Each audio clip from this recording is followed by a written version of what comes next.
My name is Tim Cargus. I'm one of the staff pilots at Lifeline at the Penn State Hershey Medical Center in Hershey, Pennsylvania. We are a flying ambulance. I'm the driver.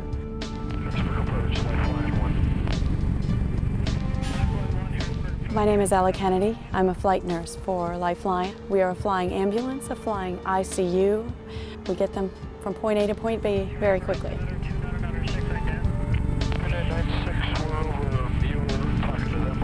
My name's Steve Wybrecht. I am a flight paramedic for Lifeline at Penn State Hershey Medical Center. I work as a team with a registered flight nurse and a pilot. We do interfacility transfers, scene calls, 911 emergency kind of thing. As part of the team, I assist the nurse in any way with her care, perform duties up to my level as a paramedic. We provide what's called womb-to-tomb care. I may go out on one flight caring for a tiny neonate. The next flight could be a 90-year-old patient who perhaps is septic. So I'm a jack of all trades, master of many. Pretty much a flying computer. I punch buttons and I could take the aircraft and lift off into a hover and fly from here up to State College and not touch the controls, let the computer do all the work until we were 80 feet over the runway at State College. Hey, Lifeline 3, I have Buck on the phone. He said just look out for wires on the east side. It's pretty much almost all weather. We stay out of the ice and we stay away from thunderstorms, but otherwise I can go up in the clouds and fly on instruments. 2 patients, pretty regular. We can take 2 without a total reconfiguration. Normally we carry 1. We carry a nurse, a paramedic. Sometimes we carry extra crew. We'll take a respiratory therapist if we're flying a baby out of a neonatal unit. Working in the aircraft with my partner and myself, it's only us, whereas in the hospital you may have a physician at your side. In the aircraft, it's just my partner and me. The various medical devices we have on the aircraft are used to monitor the patients, defibrillation in case of cardiac arrest situations, maintain their vital signs. It's a very noisy environment.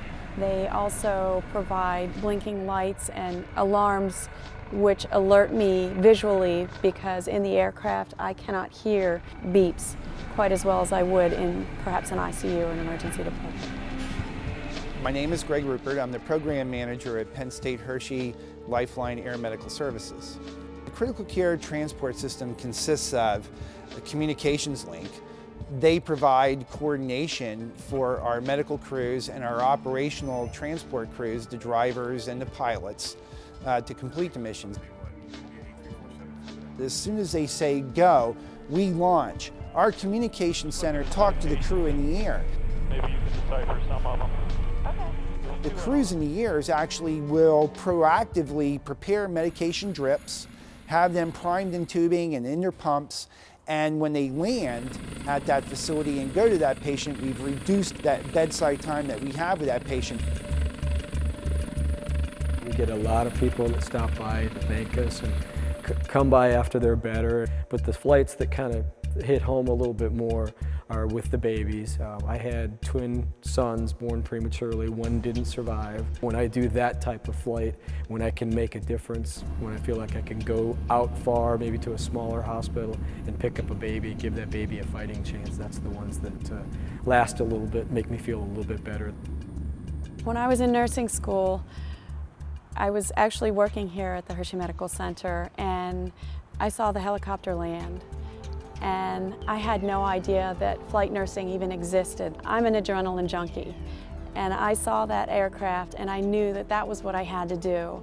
I had a lot of people tell me that there was such a waiting list and it was so difficult to come on board to do this type of job, but here I am. I've only been working as a flight paramedic for several years, but one of the calls we had was for a scene response for a motorcycle accident with 2 patients down. And just flying into the scene was kind of surreal, because you're seeing the ambulances down there, you're seeing people scattered on the roadway. Upon landing, coming up closer to the scene and seeing the providers, and just being part of that whole team from the basic life support all the way up to the trauma center, just kind of put it in perspective that it's all of us working together to accomplish one main goal, which is patient care.